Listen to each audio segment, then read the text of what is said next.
皆さんこんにちは。生体やみやびのみなくちです。今回オーダーメイド枕をお作りしたお客様のことを紹介したいと思います。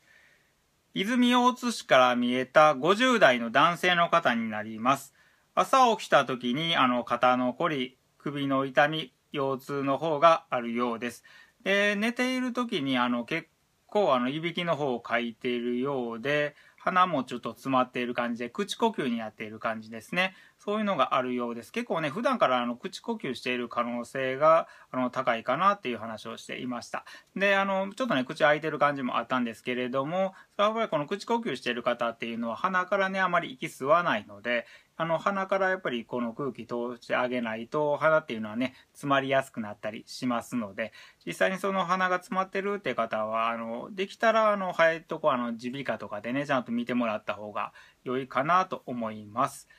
もうそれが口呼吸になってしまうとね、どうしてもこの仰向けに寝た時に口がこうね開いている状態でちょっと気道がね広がってしまいますので、それでいびきがひどくなるということが考えられます。そういった面でも枕の方をね正確に合わせてあげると気道は広くなりますので、それでいびき自体は軽減されると思います。高さの方を合わせると、あとこのコリであるとか痛みであるとか、そういうのも軽減が期待できますので、またこういったねいびきで悩んでいる方は是非当店にご相談ください。